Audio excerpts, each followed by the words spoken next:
Hi hello welcome back to my channel. ಎಲ್ಲರೂ ಹೇಗಿದ್ದೀರಾ? I hope ನೀವೆಲ್ಲರೂ ಚೆನ್ನಾಗಿದ್ದೀರಾ ಅಂತೇಳಿ ಅನ್ಕೋತೀನಿ. ನಾನು ತುಂಬಾ ಚೆನ್ನಾಗಿದ್ದೀನಿ.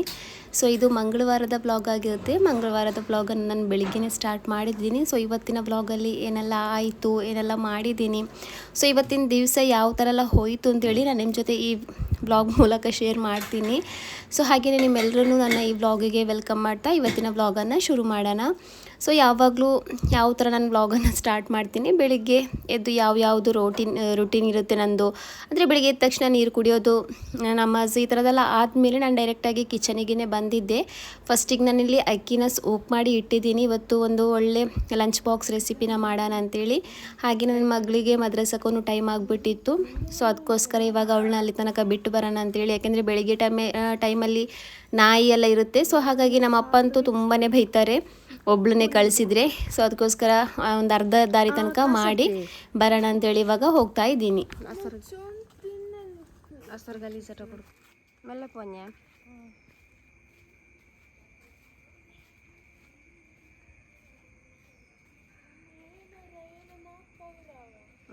ಬೇಗ ಬಾ, ದರ್ಸು ಬಿಟ್ಟು ಸಾತಿಗೆ ಬಾ.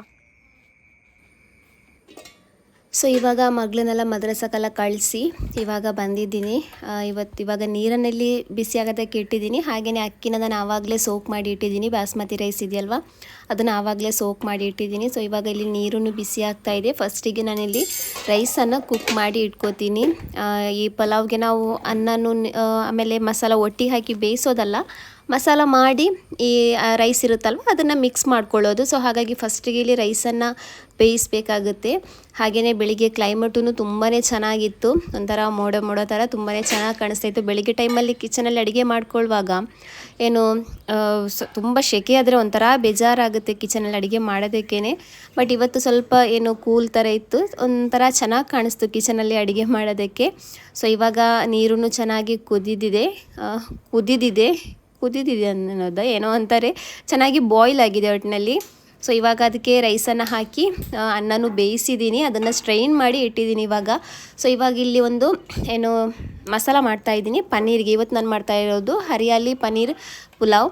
ಸೊ ಅದನ್ನು ಮಾಡೋದಕ್ಕೆ ಇಲ್ಲೊಂದು ಪಾತ್ರೆಗೆ ಸ್ವಲ್ಪ ಎಣ್ಣೆ, ಅರಿಶಿನ ಪುಡಿ, ಖಾರದ ಪುಡಿ, ಆಮೇಲೆ ಉಪ್ಪು ಹಾಕಿ ಚೆನ್ನಾಗಿ ಮಿಕ್ಸ್ ಮಾಡಿದ್ದೀನಿ. ಎಣ್ಣೆ ಜಾಸ್ತಿ ಬಿಸಿ ಆಗೋ ತನಕ ವೆಯ್ಟ್ ಮಾಡಬೇಡಿ. ಮಸಾಲ ಪುಡಿ ಹಾಕಿದ ತಕ್ಷಣ ಸುಟ್ಟೋಗ್ಬಿಡುತ್ತೆ. ಸ್ವಲ್ಪ ಎಣ್ಣೆ ಹಾಕಿದ ತಕ್ಷಣ ಮಸಾಲ ಪುಡಿಗಳನ್ನು ಹಾಕಿ ನಂತರ ಇದಕ್ಕೆ ಕ್ಯೂಬಾಗಿ ಕಟ್ ಮಾಡ್ಕೊಂಡಿರುವಂತಹ ಪನ್ನೀರ್ ಇದೆಯಲ್ವ, ಸೊ ಅದನ್ನು ಹಾಕಿ ನಾನಿಲ್ಲಿ ಚೆನ್ನಾಗಿ ಫ್ರೈ ಮಾಡಿ ತಗೋತಾ ಇದ್ದೀನಿ.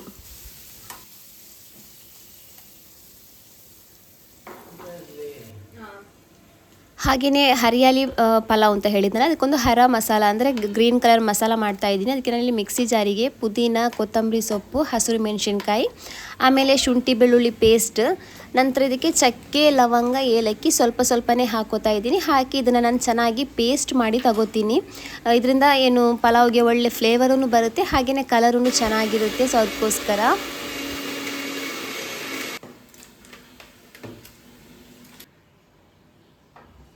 ನನಗೆ ಪನ್ನೀರ್ ಇಷ್ಟ ಆಗಲ್ಲ. ಬಟ್ ನನ್ನ ದೊಡ್ಡ ಮಗಳು ಫಸ್ಟಿಗೆ ಹೇಳ್ತಾ ಇಲ್ಲ, ಅಂದರೆ ಇವಾಗ ರಜೆ ಇತ್ತಲ್ವ ಅವಾಗಿಂದನೇ ಸ್ಟಾರ್ಟ್ ಮಾಡಿದ್ದಾಳೆ. ಅವಳಿಗೆ ಇನ್ನು ಡೈಲಿ ಲಂಚ್ ಬಾಕ್ಸಿಗೆ ಆಮೇಲೆ ಬೆಳಿಗ್ಗೆದು ಬ್ರೇಕ್ಫಾಸ್ಟಿಗೆಲ್ಲ ಏನೇನು ಮಾಡಬೇಕು ಅಂತೆಲ್ಲ ಹೇಳ್ತಾ ಇದ್ಲು. ಸೊ ಅದರಲ್ಲಿ ಇದೂ ಒಂದಾಗಿತ್ತು, ಪನ್ನೀರಿದು ಪುಲಾವ್ ಮಾಡೋದು. ಸೊ ಅದಕ್ಕೋಸ್ಕರ ಅದನ್ನು ಇವತ್ತು ಮಾಡ್ತಾಯಿದ್ದೀನಿ. ಇಲ್ಲಿ ನಾನು ಎಣ್ಣೆಗೆ ಸ್ವಲ್ಪ ಜೀರಿಗೆ ಹಾಕ್ಕೊಂಡಿದ್ದೀನಿ. ಆಮೇಲೆ ಒಂದು 2 ಈರುಳ್ಳಿನ ಚೆನ್ನಾಗಿ ಸ್ಲೈಸ್ ಮಾಡಿಕೊಂಡು ಹಾಕಿ ಅದನ್ನು ಚೆನ್ನಾಗಿ ಫ್ರೈ ಮಾಡ್ಕೋತಾ ಇದ್ದೀನಿ. ನಂತರ ಇದಕ್ಕೆ ಒಂದು 2 ಹಸಿರು ಮೆಣಸಿನ್ಕಾಯಿ, ಆಮೇಲೆ ಸ್ವಲ್ಪ ಕರಿಬೇವಿನ ಸೊಪ್ಪು ಇದೆಯಲ್ವ ಅದನ್ನು ಹಾಕಿ ನಾನಿಲ್ಲಿ ಚೆನ್ನಾಗಿ ಫ್ರೈ ಮಾಡ್ಕೋತಾ ಇದ್ದೀನಿ. ಇಲ್ಲಿ ಸ್ವಲ್ಪ ಟೊಮೆಟೊ ಹಣ್ಣನ್ನು ಹಾಕೋತಾ ಇದ್ದೀನಿ. ಚಿಕ್ಕ ಸೈಜಿದು 2 ಟೊಮೆಟೊ ಹಣ್ಣನ್ನು ಹಾಕ್ಕೊಂಡಿದ್ದೀನಿ. ರೈಸ್ ಎಷ್ಟಿರುತ್ತೋ ಅಷ್ಟು ಕ್ವಾಂಟಿಟಿ ಮೇಲೆ ನೀವು ಈರುಳ್ಳಿ, ಟೊಮೆಟೊ ಹಣ್ಣನ್ನೆಲ್ಲ ಹಾಕ್ಕೋಬೋದು. ಹಾಗೆಯೇ ಇಲ್ಲಿ ನಾನು ಒಂದು ಅರ್ಧ ಪೀಸಷ್ಟು ಏನು ಕ್ಯಾಪ್ಸಿಕಮ್ ಇದೆಯಲ್ವ ಅದನ್ನು ಏನು ಸ್ಲೈಸ್ ಥರ ಮಾಡಿ ಹಾಕಿದ್ದೀನಿ. ಹಾಕಿ ಇವಾಗ ಅದನ್ನು ಫ್ರೈ ಮಾಡಿ ಇವಾಗ ನಾವು ರೆಡಿ ಮಾಡ್ಕೊಂಡಿರುವಂತಹ ಗ್ರೀನ್ ಮಸಾಲ ಇದೆಯಲ್ವ ಅದನ್ನು ಹಾಕೋತಾ ಇದ್ದೀನಿ. ಇದನ್ನು ಹಾಕಿ ನಾವು ಸ್ವಲ್ಪ ಉಪ್ಪು ಹಾಕಿ ಚೆನ್ನಾಗಿ ಫ್ರೈ ಮಾಡ್ಕೋಬೇಕು. ಎಲ್ಲಿ ತನಕ ಫ್ರೈ ಮಾಡ್ಕೋಬೇಕಂದ್ರೆ ಅದರದ್ದು ಹಸಿ ಸ್ಮೆಲ್ ಇದೆಯಲ್ವ ಅದು ಹೋಗೋ ತನಕ ಫ್ರೈ ಮಾಡ್ಕೋಬೇಕು. ಇದಕ್ಕೆ ಸ್ವಲ್ಪ ಅರಿಶಿನ ಪುಡಿನೂ ಹಾಕಿ ಚೆನ್ನಾಗಿ ಫ್ರೈ ಮಾಡ್ಕೊಳ್ಳಿ. ನೀರೇನು ಹಾಕೋದು ಏನು ಬೇಕಾಗಿಲ್ಲ, ಬರೀ ಏನು ಹಾಗೇ ಚೆನ್ನಾಗಿ ಫ್ರೈ ಮಾಡ್ಕೋಬೇಕು ಎಣ್ಣೆಲೆ. ಅದ್ರದ್ದು ಹಸಿ ಸ್ಮೆಲ್ಲೆಲ್ಲ ಚೆನ್ನಾಗಿ ಹೋಗಬೇಕು, ಅಲ್ಲಿ ತನಕ ಇದನ್ನು ಚೆನ್ನಾಗಿ ಫ್ರೈ ಮಾಡ್ಕೊಳ್ಳಿ. ಇವಾಗಿದು ಮಸಾಲ ಚೆನ್ನಾಗಿ ಫ್ರೈ ಆಗಿದೆ. ಇವಾಗ ನಾನು ಇದಕ್ಕೆ ಬಾಯ್ಲ್ ಮಾಡಿ ಅಂದರೆ ಸ್ಟ್ರೈನ್ ಮಾಡಿಟ್ಟಿರುವಂತಹ ರೈಸ್ ಇದೆಯಲ್ವ ಅದನ್ನು ಹಾಕೋತಾ ಇದ್ದೀನಿ. ಇಲ್ಲಿ ನಾನು ಬೇಯಿಸಿರೋದು ಸ್ವಲ್ಪ ಜಾಸ್ತಿ ಆಯಿತು, ಯಾಕಂದರೆ ನನ್ನ ಮಾವ ಇದ್ದಾರಲ್ವ ಅವರಿಗೆ ಸ್ವಲ್ಪ ಜಾಸ್ತಿನೇ ಬೇಯಬೇಕಾಗಿತ್ತು. ಸೊ ಅದಕ್ಕೋಸ್ಕರ ಸ್ವಲ್ಪ ಜಾಸ್ತಿ ಬೇಯಿಸಿದ್ದೀನಿ. ನೀವು ಬೇಕೆಂದರೆ ನಾವು ಈ ಥರ ಫ್ರೈಡ್ ರೈಸಿಗೆಲ್ಲ ಯಾವ ಥರ ರೈಸನ್ನು ಕುಕ್ ಮಾಡ್ಕೋತೀವೋ ಆ ಥರ ಮಾಡ್ಕೋಬೋದು. ನಂತರ ಇಲ್ಲಿ ಮೇಲ್ಗಡೆಗೆ ಫ್ರೈ ಮಾಡ್ಕೊಂಡಿಟ್ಟಿರುವಂತಹ ಪನ್ನೀರನ್ನು ಕೊತ್ತಂಬರಿ ಸೊಪ್ಪನ್ನು ಹಾಕಿ ಇದನ್ನು ಚೆನ್ನಾಗಿ ಮಿಕ್ಸ್ ಮಾಡ್ಕೋಬೇಕು. ಸೊ ಇವಾಗಿದು ರೆಡಿ ಆಗಿದೆ. ತುಂಬಾ ಚೆನ್ನಾಗಾಗುತ್ತೆ. ಬೆಳಿಗ್ಗೆದು ಬ್ರೇಕ್ಫಾಸ್ಟಿಗೆ, ಮಕ್ಕಳದು ಲಂಚ್ ಬಾಕ್ಸಿಗೆಲ್ಲ ತುಂಬಾ ಚೆನ್ನಾಗಾಗುತ್ತೆ. ಒಂದ್ಸಲ ಇದನ್ನು ಟ್ರೈ ಮಾಡ್ಕೊಂಡು ನೋಡಿ. ಇನ್ನೂ ನಂದು ಡೈಲಿ ಒಂದೊಂದು ರೆಸಿಪಿ ಇರುತ್ತೆ, ಯಾಕೆಂದರೆ ಮಕ್ಕಳಿಗೆ ಇವಾಗಂತೂ ಸ್ಕೂಲ್ ಸ್ಟಾರ್ಟ್ ಆಯಿತು. ಡೈಲಿ ಒಂದೊಂದೇ ರೆಸಿಪಿನ ಟ್ರೈ ಮಾಡ್ಕೋತೀನಿ. ಸೊ ಹಾಗಾಗಿ ಒಂದೊಂದೇ ರೆಸಿಪಿ ಇರುತ್ತೆ. ಡೈಲಿ ಅಲ್ಲಾದ್ರೂ ಒಂದೊಂದು ದಿವಸ ಆದ್ರೂ ಒಂದೊಂದು ರೆಸಿಪಿ ಇದ್ದೇ ಇರುತ್ತೆ. ಸೊ ಇವತ್ತಂತೂ ತುಂಬಾ ಟೇಸ್ಟಿಯಾಗಿ ಬಂದಿತ್ತು ಪನ್ನೀರದು ಪಲಾವ್. ಬಟ್ ನನಗೆ ಇಷ್ಟ ಆಗಲ್ಲ ಪನ್ನೀರ್, ಬಟ್ ಪಲಾವ್ ಚೆನ್ನಾಗಿತ್ತು, ಪನ್ನೀರ್ ಇಲ್ಲದೇ ಚೆನ್ನಾಗಿತ್ತು. ಸೊ ಅದಕ್ಕೋಸ್ಕರ ಮಕ್ಕಳಿಗೋಸ್ಕರ ಅಂತ ಹೇಳಿ ಮಾತ್ರ ನಾನು ಇದನ್ನು ಪನ್ನೀರ್ ಹಾಕ್ಕೊಂಡಿದ್ದೀನಿ. ಹಾಗೆಯೇ ಮಾವನಿಗೂ ಇಷ್ಟ ಆಯಿತು. ಅವರೂ ಫಸ್ಟ್ ಟೈಮ್ ತಿಂದಿರೋದು ಪನ್ನೀರ್. ಕೇಳ್ತಾಯಿದ್ರು ಇದು ಏನು ಅಂತೇಳಿ, ಅದಕ್ಕೆ ನನಗೆ ಪನ್ನೀರ್ ಅಂತ ಹೇಳಿದ್ದೀನಿ. ಆವಾಗ ಅವರಂದರು ಆ ಥರ ಅಂದರೆ ಏನು ಅಂತೆಲ್ಲ ಕೇಳ್ತಾಯಿದ್ರು. ಒಟ್ಟಿನಲ್ಲಿ ತಿಂದಿದ್ದಾರೆ, ಅವ್ರಿಗೂ ಇಷ್ಟ ಆಯಿತು ಪನ್ನೀರ್ದು ಪಲಾವ್. ಸೊ ಇವಾಗ ಮಕ್ಕಳನ್ನೆಲ್ಲ ರೆಡಿ ಮಾಡಿಸಿ ಮಕ್ಕಳೆಲ್ಲ ಕೆಳಗಡೆ ವೆಯ್ಟ್ ಮಾಡ್ತಾ ಇದ್ದಾರೆ ಆಟೋಗೆ. ಸೊ ಇವಾಗ ಆಟೋಲ್ಲ ಬಂದು ಮಕ್ಕಳೆಲ್ಲ ಸ್ಕೂಲಿಗೆ ಹೋಗಿದ್ದಾರೆ. ಹಾಗೆಯೇ ಏನೋ ಗೊತ್ತಿಲ್ಲ, ಕೆಲಸ ಮಾಡ್ತಾ ಇದ್ದಾಗ ಕೈಗೆ ಗಾಯ ಆಗಿಬಿಟ್ಟಿತ್ತು. ನನಗೆ ಗೊತ್ತೇ ಇಲ್ಲ. ಆಮೇಲೆ ತುಂಬ ಉರಿತಾ ಇತ್ತು. ಆಮೇಲೆ ನೋಡುವಾಗ ಬ್ಲಡ್ ಬರ್ತಾ ಇತ್ತು. ಸೊ ಇವಾಗ ಮನೆಯದು ಕೆಲಸ ಎಲ್ಲ ಕಂಪ್ಲೀಟ್ ಆಗಿದೆ. ಹಾಗೆಯೇ ದೋಸೆಗೆ ಅಂತೇಳಿ ಅಂದರೆ ನಾಳೆ ಬೆಳಿಗ್ಗೆ ದೋಸೆ ಮಾಡೋಣ ಮಕ್ಕಳಿಗೆ ಬ್ರೇಕ್ಫಾಸ್ಟಿಗೆ ಅಂತೇಳಿ ಇವತ್ತೇ ಅಂದರೆ ಬೆಳಿಗ್ಗೆನೇ ರೈಸನ್ನು ಸೋಕ್ ಮಾಡಿ ಇಡ್ತಾ ಇದ್ದೀನಿ. ನಾನು ದೋಸೆ ಮಾಡೋದು ಯಾವ ಥರ ಅಂದರೆ, ದೋಸೆ ಆದರೆ ಇಡ್ಲಿ ಆದ್ರೂ ಇವತ್ತು ಬೆಳಿಗ್ಗೆ ಸೋಕ್ ಮಾಡಿದರೆ ರಾತ್ರಿ ರುಬ್ಕೋತೀನಿ, ನೆಕ್ಸ್ಟ್ ಡೇ ಬೆಳಿಗ್ಗೆ ಹಾಕ್ಕೊಳ್ಳೋದು, ದೋಸೆ ಹಾಕ್ಕೋತೀನಿ. ಸೊ ಹಾಗಾಗಿ ಇವತ್ತು ಬೆಳಿಗ್ಗೆನೇ ರೈಸನ್ನೆಲ್ಲ ಚೆನ್ನಾಗಿ ತೊಳೆದು ವಾಶ್ ಮಾಡಿ ಸೋಕಿಗೆ ಹಾಕ್ಕೋತಾ ಇದ್ದೀನಿ, ಸೋಕ್ ಮಾಡ್ಕೋತಾ ಇದ್ದೀನಿ ಇಲ್ಲಿ. ಸೊ ಫ್ರೆಂಡ್ಸ್, ಯಾರಾದರೂ ನನ್ನ ಚಾನಲ್ನ ಫಸ್ಟ್ ಟೈಮ್ ವಿಸಿಟ್ ಮಾಡಿ, ಸಬ್ಸ್ಕ್ರೈಬ್ ಮಾಡದೆ ಯಾರಾದರೂ ನಮ್ಮ ವೀಡಿಯೋನ ನೋಡ್ತಾ ಇದ್ದರೆ ಪ್ಲೀಸ್ ಫ್ರೆಂಡ್ಸ್ ಒಂದು ಸಬ್ಸ್ಕ್ರೈಬ್ ಮಾಡ್ಕೊಳ್ಳಿ. ಹಾಗೆಯೇ ಯಾರಾದರೂ ನಮ್ಮ ವಿಡಿಯೋ ಇಷ್ಟ ಆದರೆ ನಮ್ಮ ಚಾನಲ್ನ ಸಬ್ಸ್ಕ್ರೈಬ್ ಮಾಡ್ಕೊಳ್ಳಿ. ವಿಡಿಯೋ ಇಷ್ಟ ಆದರೆ ನಿಮ್ಮ ಫ್ಯಾಮಿಲಿ ಫ್ರೆಂಡ್ಸ್ ಜೊತೆಗೂ ಶೇರ್ ಮಾಡಿ. ಏನಾದರೂ ತಿಳಿಸ್ಬೇಕಾದ್ರೆ ಕಮೆಂಟ್ ಮೂಲಕ ತಿಳಿಸಿ. ಸೊ ನಾನು ಇದು ಎಲ್ಲ ವೀಡಿಯೋದಲ್ಲೂ ಹೇಳ್ತೀನಿ. ಸೊ ಪ್ಲೀಸ್ ಫ್ರೆಂಡ್ಸ್ ಸಬ್ಸ್ಕ್ರೈಬ್ ಮಾಡ್ಕೊಳ್ಳಿ ಆದಷ್ಟು ಬೇಗ. ಸ್ವಲ್ಪ ಸಬ್ಸ್ಕ್ರೈಬರ್ಸ್ ಆದರೂ ಜಾಸ್ತಿ ಆಗಲಿ. ಮಾಶಾಅಲ್ಲಾ ಅಲ್ಹಮ್ದುಲಿಲ್ಲಾ 1K ಸಬ್ಸ್ಕ್ರೈಬರ್ಸ್ ಆಗಿದೆ. ಆದ್ರೂ ಸ್ವಲ್ಪ ಸಬ್ಸ್ಕ್ರೈಬರ್ಸ್ ಜಾಸ್ತಿ ಆಗಲಿ ಅಂತೇಳಿ ಒಂದು ಆಸೆ, ಅದೇ ಹೇಳಲ್ವ ಎಲ್ರಿಗೂ ಅತಿ ಆಸೆ ಇರುತ್ತೆ ಅಂತೇಳಿ, ಅದೇ ಥರ ನನಗೂ ಅತಿ ಆಸೆ ಇರೋದಿದ್ದು.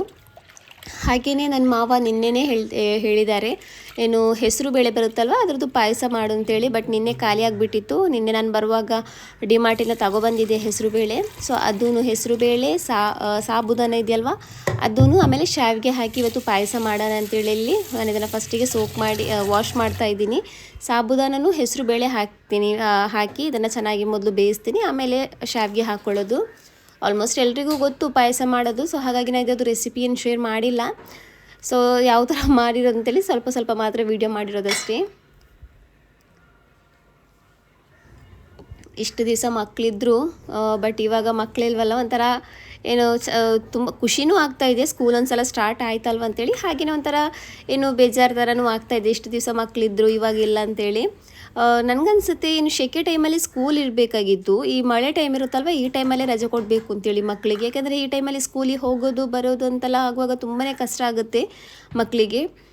ತುಂಬ ಮಳೆ ಎಲ್ಲ ಇದ್ದರೆ ಸ್ಕೂಲ್ ರಜೆ ಎಲ್ಲ ಸಿಗುತ್ತೆ. ಸೊ ಅದಕ್ಕಿಂತ ಈ ಮಳೆ ಇರುತ್ತಲ್ವ ಆ ಟೈಮಲ್ಲಿ ರಜೆ ಕೊಟ್ಟು ಸೆಕೆ ಟೈಮಲ್ಲಿ ಮಕ್ಕಳಂತೂ ಸ್ಕೂಲಲ್ಲೇ ಆರಾಮಾಗಿ ಇರ್ತಾಯಿದ್ರು ಅಂತೇಳಿ ನನಗೆ ಆ ಥರ ಅನಿಸುತ್ತೆ. ಯಾರಿಗೆಲ್ಲ ಆ ಥರ ಅನಿಸುತ್ತೆ ಕಮೆಂಟಲ್ಲಿ ತಿಳಿಸಿ. ಸೆಕೆ ಟೈಮಲ್ಲಿ ಸ್ಕೂಲ್ ಇರಲಿ, ಮಳೆ ಟೈಮಲ್ಲಿ ರಜೆ ಸಿಗಲಿ ಅಂತೇಳಿ. ಸೊ ಹಾಗೇನೆ ಇವಾಗ ಪಾಯಸನೂ ರೆಡಿಯಾಗಿದೆ. ತುಪ್ಪಕ್ಕೆ ಗೋಡಂಬಿ ಹಾಕಿ ಚೆನ್ನಾಗಿ ಫ್ರೈ ಮಾಡ್ಕೊಂಡು ಇವಾಗ ಅದಕ್ಕೆ ಒಗ್ಗರಣೆ ಥರ ಹಾಕಿದ್ದೀನಿ. ಇವಾಗ ಒಳ್ಳೆ ಟೇಸ್ಟಿಯಾಗಿರುವಂತಹ ಪಾಯಸನೂ ರೆಡಿ ಆಗಿದೆ. ಸೊ ಮಾವ ಅದರದ್ದು ಗೋಡಂಬಿಯಲ್ಲಿ ಇದೆಯಲ್ವ ಅದೆಲ್ಲ ತಿನ್ನಲ್ಲ, ಹಲ್ಲಿಲ್ಲ ಅವರಿಗೆ. ಸೊ ಹಾಗಾಗಿ ಅವರಿಗೆ ಗೋಡಂಬಿ ಏನು ಹಾಕಲ್ಲ, ಬರೀ ಹಾಗೇ ಪಾಯಸ ಹಾಕಿ ಕೊಡ್ತಾ ಇದ್ದೀನಿ ಇಲ್ಲಿ.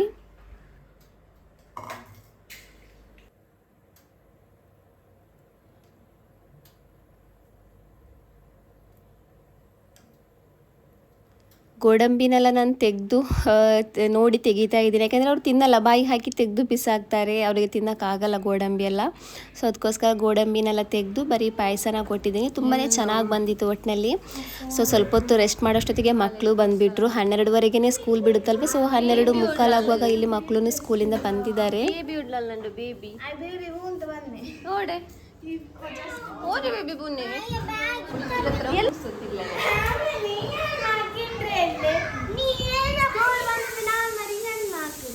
ನನ್ನ ದೊಡ್ಡ ಮಗಳಿಗಂತೂ ಪಲಾವ್ ತುಂಬಾ ಇಷ್ಟ ಆಗಿಬಿಟ್ಟಿತ್ತು ಪನ್ನೀರ್ ಜೊತೆಗೆ. ಸೊ ಸ್ಕೂಲ್ ಬಿಟ್ಟು ಬಂದ ತಕ್ಷಣ ಅವಳಿಗೆ ಏನು ಯೂನಿಫಾರ್ಮೆಲ್ಲ ಬಿಚ್ಚೋಷ್ಟು ಟೈಮೇ ಇಲ್ಲ, ಹಸಿವಾಗ್ತಿದೆ ಅಂತೇಳಿ ಬೇಗನೆ ತಿಂದುಬಿಟ್ಟು ಆಮೇಲೆ ಸ್ನಾನ ಎಲ್ಲ ಮಾಡಿದ್ಲು ಎಲ್ಲ ತಿಂದಾದ್ಮೇಲೆ.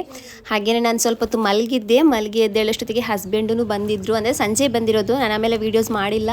ಅವಾಗ ಇಲ್ಲಿ ನನ್ನ ಮಗಳೇನು ಮಾಡ್ತಿದ್ದಾಳೆ ಅಂದರೆ ಏನು ತರಕಾರಿ ಎಲ್ಲ ತಗೊಬಂದಿದ್ರಲ್ವ ಹಸ್ಬೆಂಡ್, ಸೊ ಅದನ್ನೆಲ್ಲ ಜೋಡಿಸಿ ಇಡ್ತಾ ಇದ್ಲು. ಸೊ ಅದರದ್ದು ಒಂದು ಚಿಕ್ಕ ವೀಡಿಯೋ ಮಾಡಿದ್ದೀನಿ. ಯಾಕೆಂದರೆ ಅವಳು ಕೆಲಸ ಮಾಡೋದೇ ಕಮ್ಮಿ, ಅಂದರೆ ಕೆಲಸ ಮಾಡೋ ಏಜ್ ಅಂತೂ ಅಲ್ಲ, ಆದ್ರೂ ಸ್ವಲ್ಪ ಮಕ್ಕಳು ಒಂದೊಂದೇ ಕೆಲಸ ಮಾಡಬೇಕು. ಬಟ್ ಅವಳು ಮಾಡಲ್ಲ, ಏನೂ ಮಾಡಲ್ಲ. ನಾನು ಹೇಳದೇನೆ ಕೆಲಸ ಮಾಡ್ತಾ ಇದ್ಲು. ಅಂದರೆ ಟೊಮೆಟೊ ಹಣ್ಣೆಲ್ಲ ಫ್ರಿಜ್ಜಲ್ಲಿ ಚೆನ್ನಾಗಿ ಜೋಡಿಸಿ ಇಡ್ತಾ ಇದ್ಲು, ತರಕಾರಿ ಎಲ್ಲ ಚೆನ್ನಾಗಿ ಜೋಡಿಸಿ ಇಡ್ತಾ ಇದ್ಲು. ಸೊ ಅದನ್ನು ಒಂದು ವೀಡಿಯೋ ಮಾಡೋಣ ಅಂತ ಹೇಳಿತ್ತು. ಸೊ ಅದಕ್ಕೋಸ್ಕರ ಅದನ್ನು ಒಂದು ವೀಡಿಯೋ ಮಾಡಿದ್ದೆ. ಸೊ ಹಾಗೇನೆ ಇವಾಗ ದೋಸೆಗೂ ರುಬ್ಬಿಡೋಣ ಅಂತೇಳಿ ಇವಾಗ ರುಬ್ಬಿ ಇಡ್ತಾ ಇದ್ದೀನಿ ದೋಸೆಗೆ.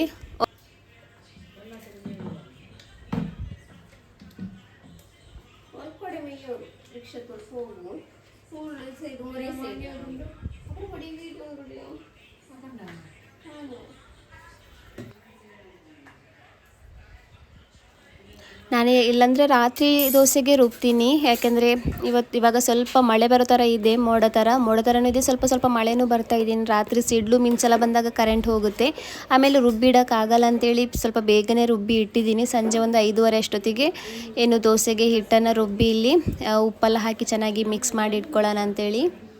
ಹಾಗಾಗಿ ಬೆಳಿಗ್ಗೆ ಸ್ವಲ್ಪ ಜಾಸ್ತಿನೇ ಹುಳಿ ಆಗಿಬಿಟ್ಟಿತ್ತು. ಅಂದರೆ ಕರೆಕ್ಟ್ ಟೈಮಿಗೆ ನಾವು ರುಬ್ಬಿ ಕರೆಕ್ಟ್ ಟೈಮಿಗೆ ಇಟ್ಟರೆ ಏನೂ ಆಗಲ್ಲ. ನಾನು ಸ್ವಲ್ಪ ಬೇಗ ರುಬ್ಬಿದ್ನಲ್ಲ, ಸೊ ಹಾಗಾಗಿ ಸ್ವಲ್ಪ ಹುಳಿ ಸ್ವಲ್ಪ ಜಾಸ್ತಿ ಇತ್ತು ದೋಸೆದು. ಬಟ್ ಚೆನ್ನಾಗಿತ್ತು, ಒಟ್ಟಿನಲ್ಲಿ ಸ್ವಲ್ಪ ಹುಳಿ ಜಾಸ್ತಿ ಆಗಿಬಿಟ್ಟಿತ್ತು. ಹಾಗೆಯೇ ಲೈಟಾಗಿ ಮಳೆನೂ ಬರ್ತಾಯಿತ್ತು. ಸ್ವಲ್ಪ ಜಸ್ಟ್ ಮಳೆ ಬಂದಿರೋದಷ್ಟೇ. ಆವಾಗಲೇ ನನ್ನ ಮಗಳಿಗೂ ಹಸ್ಬೆಂಡಿಗೆ ಏನಾದರೂ ಬಜ್ಜಿ ಬೋಂಡ ಈ ಥರದ್ದು ಏನಾದರೂ ತಿನ್ನೋಣ ಅಂತೇಳಿ ಆಸೆ ಆಯಿತು. ಸೊ ಅದಕ್ಕೋಸ್ಕರ ಈರುಳ್ಳಿ ಇದೆಯಲ್ವ ಅದರದ್ದು ಬಜ್ಜಿ ಮಾಡೋಣ ಅಂತೇಳಿ, ಈರುಳ್ಳಿ ಬಜ್ಜಿ ಅಂತಾರಲ್ವ, ನಾವು ಈರುಳ್ಳಿ ಬಜ್ಜಿ ಅಂತೇವೆ. ಸೊ ಅದನ್ನು ಮಾಡ್ತಾಯಿದ್ದೀನಿ. ಸೊ ಎಲ್ರಿಗೂ ಅದರದ್ದು ರೆಸಿಪಿ ಗೊತ್ತು. ಸೊ ಹಾಗಾಗಿ ರೆಸಿಪಿಯನ್ನು ನಾನು ಶೇರ್ ಮಾಡಿಲ್ಲ, ಸಿಂಪಲ್ಲಾಗಿ ಮಾಡ್ತಾ ಇರೋದಷ್ಟೇ. ಇದಕ್ಕೆ ಒಂದು ಇಂಗ್ರೀಡಿಯೆಂಟನ್ನು ಎಕ್ಸ್ಟ್ರಾ ಹಾಕಿದ್ದೀನಿ. ನಾನು ಯಾವಾಗಲೂ ಹಾಕ್ಕೊಳ್ಳಲ್ಲ, ಇವತ್ತು ಹಾಕಿದ್ದೀನಿ. ಅಜ್ವೈನ್ ಇದೆಯಲ್ವ ಅದನ್ನು ಹಾಕಿದ್ದೀನಿ. ಎಲ್ಲರೂ ಹಾಕ್ತಾರೆ, ನಾನು ಹಾಕಿಲ್ಲ ಇಷ್ಟ ತನಕ ಈರುಳ್ಳಿ ಬಜ್ಜಿ ಮಾಡುವಾಗ. ಸೊ ಇವತ್ತು ಹಾಕಿದ್ದೀನಿ. ಅದರದ್ದು ಫ್ಲೇವರ್ ತುಂಬ ಚೆನ್ನಾಗಾಗುತ್ತೆ ತಿನ್ನುವಾಗ. ಸೊ ಅದಕ್ಕೋಸ್ಕರ ಸ್ವಲ್ಪ ಅದನ್ನು ಆ್ಯಡ್ ಮಾಡಿದ್ದೀನಿ. ಹಾಗೆಯೇ ಸ್ವಲ್ಪ ಅರಿಶಿನ ಪುಡಿ, ಸ್ವಲ್ಪ ಖಾರದ ಪುಡಿ ಎಲ್ಲ ಹಾಕಿದ್ದೀನಿ. ಅದಕ್ಕೆ ನಾನು ಹಸಿರು ಮೆಣಸಿನ್ಕಾಯಿನೂ ಸ್ವಲ್ಪ ಜಾಸ್ತಿ ಹಾಕಿದ್ದೀನಿ, ಸ್ವಲ್ಪ ಖಾರ ಆಗಿರಲಿ ಅಂತೇಳಿ. ಇದು ಆಗೋಷ್ಟೊತ್ತಿಗೆ ಮಳೆನೇ ಹೋಗ್ಬಿಟ್ಟಿತ್ತು, ಅಂದರೆ ಒಂದು ಸ್ವಲ್ಪ ಮಳೆ ಬಂದಿರೋದು, ಅಷ್ಟೊತ್ತಿಗೆ ನಿಂತುಬಿಡ್ತು ಮಳೆ. ಅದಕ್ಕೆ ನನ್ನ ಮಗಳಂತ ಇದ್ಲು, ಮಳೆ ಬರ್ತಾ ಇದೆ ಅಂತೇಳಿ ಬಜ್ಜಿ ಮಾಡಿರೋದು, ಮಳೆ ಹೇಗೂ ನಿಂತೋಯ್ತು, ನೀನು ಮಾಡೋಷ್ಟೊತ್ತಿಗೆ ಚೂರು ಚಳಿ ಆಗ್ತಿದೆಯಲ್ವ, ಅದೂ ಇವಾಗ ಹೋಗುತ್ತೆ ಅಂತೇಳಿ. ಯಾಕೆಂದರೆ ಹೇಳಿದ ತಕ್ಷಣ ಆಗಲ್ವಲ್ಲ, ಸ್ವಲ್ಪ ಕೆಲಸ ಇರುತ್ತೆ ಅವ್ರಿಗೇನು, ಅವ್ರ ಬಾಯಲ್ಲಿ ಈಸಿಯಾಗಿ ಹೇಳ್ತಾರೆ ಮಾಡು ಅಂತೇಳಿ. ನಮಗೇನೆ ಕೆಲಸ ಆಗೋದು, ಅಂದರೆ ಹೇಳಿದ ತಕ್ಷಣ ಆಗಲ್ಲ, ಮಾಡ್ತೀವಿ. ಹಾಗೆಯೇ ನಾನು ಬೆಳಿಗ್ಗೆ ತೋರಿಸಿದ್ನಲ್ಲ, ನನ್ನ ಕೈಗೆ ಸ್ವಲ್ಪ ಗಾಯ ಆಗಿಬಿಟ್ಟಿತ್ತು ಅಂತೇಳಿ. ಹಾಗಾಗಿ ಈರುಳ್ಳಿನ ಮಸಾಲೆ ಇದೆಯಲ್ವ ಅದನ್ನು ಚೆನ್ನಾಗಿ ಕೈಯಲ್ಲಿ ಮಿಕ್ಸ್ ಮಾಡ್ಕೊಳ್ಳೋದಕ್ಕಾಗಿಲ್ಲ. ಯಾಕಂದರೆ ಈರುಳ್ಳಿ ಬಜ್ಜಿ ಮಾಡುವಾಗ ನಾವು ನೀರು ಹಾಕ್ಕೊಳ್ಳಲ್ಲ, ಈರುಳ್ಳಿದೇ ನೀರಲ್ಲಿ ಮಸಾಲ ಅದಕ್ಕೆ ಬೈಂಡ್ ಆಗಬೇಕು. ಹಾಗಾಗಿ ನನಗೆ ಕೈಯಲ್ಲಿ ಈ ಥರ ಚೆನ್ನಾಗಿ ಮಿಕ್ಸ್ ಮಾಡ್ಕೊಳ್ಳೋದಕ್ಕೆ ಹಾಗೇ ಇಲ್ಲ. ಸೊ ಅದಕ್ಕೋಸ್ಕರ ಇಲ್ಲಿ ನನ್ನ ಮಗಳ ಕೈಯಲ್ಲಿ ಕೊಟ್ಟಿದ್ದೀನಿ, ಅವಳೇ ಮಿಕ್ಸ್ ಮಾಡ್ಕೋತಾ ಇದ್ದಾಳೆ ಇಲ್ಲಿ. ಅದಂಟ್ರೆ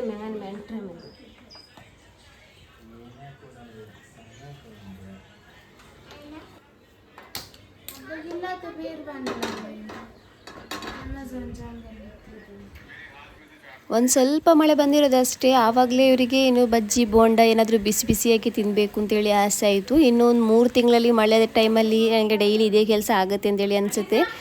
ಸೊ ಅದಕ್ಕೋಸ್ಕರ ನನ್ನ ಮಗಳಿಗೆ ಹೇಳ್ತಾ ಇದ್ದೆ, ಈ ಥರ ಡೈಲಿ ಮಾಡಲ್ಲ, ಯಾವಾಗಾದರೂ ಒಂದೊಂದು ಸಲ ಮಾತ್ರ ಮಾಡ್ತೀನಿ ಅಂತೇಳಿ. ಯಾಕೆಂದರೆ ಅವರಿಗೆ ಮಾಡಿ ಕೊಡುವಾಗ ನನಗೂ ಆಸೆ ಆಗುತ್ತೆ ತಿನ್ನೋದಕ್ಕೆ. ಸೊ ಅದಕ್ಕೋಸ್ಕರ ಇವಾಗ ಈರುಳ್ಳಿ ಬಜ್ಜಿನೂ ರೆಡಿ ಆಗಿದೆ. ಸೊ ಅದ್ರ ಜೊತೆಗೆ ಇಲ್ಲಿ ನಾನು ಲೈಟಾಗಿ ಕಣ್ಣ ಟೀ ಅಂತೀವಿ ಅಲ್ವಾ, ಬ್ಲ್ಯಾಕ್ ಟೀ, ಸೊ ಅದನ್ನು ಇಟ್ಟಿದ್ದೀನಿ. ತುಂಬಾ ಚೆನ್ನಾಗಾಗಿತ್ತು ಈರುಳ್ಳಿ ಬಜ್ಜಿ ಜೊತೆಗೆ ಕಣ್ಣ ಟೀ ಕುಡಿಯೋದಕ್ಕೆ. ಸೊ ಫ್ರೆಂಡ್ಸ್, ಈ ವಿಡಿಯೋನ ನಾನು ಇಲ್ಲಿಗೆ ಎಂಡ್ ಮಾಡ್ತಾ ಇದ್ದೀನಿ. ಐ ಹೋಪ್ ನಿಮಗೆ ನಮ್ಮ ವಿಡಿಯೋ ಇಷ್ಟ ಆಗಿರ್ಬೋದು ಅಂತೇಳಿ ಅನ್ಕೋತೀನಿ. ವಿಡಿಯೋ ಇಷ್ಟ ಆದರೆ ನಮ್ಮ ಚಾನಲ್ನ ಸಬ್ಸ್ಕ್ರೈಬ್ ಮಾಡ್ಕೊಳ್ಳಿ. ಹಾಗೆಯೇ ಏನಾದರೂ ತಿಳಿಸ್ಬೇಕಾದ್ರೆ ಕಮೆಂಟ್ ಮೂಲಕ ತಿಳಿಸಿ. ನಮ್ಮ ವಿಡಿಯೋ ಇಷ್ಟ ಆದರೆ ನಿಮ್ಮ ಫ್ಯಾಮಿಲಿ ಫ್ರೆಂಡ್ ಜೊತೆಗೂ ಶೇರ್ ಮಾಡಿ. ಸೊ ಇನ್ನು ಸಿಗೋಣ ನೆಕ್ಸ್ಟ್ ವಿಡಿಯೋದಲ್ಲಿ. ಅಲ್ಲಿ ತನಕ ಬಾಯ್.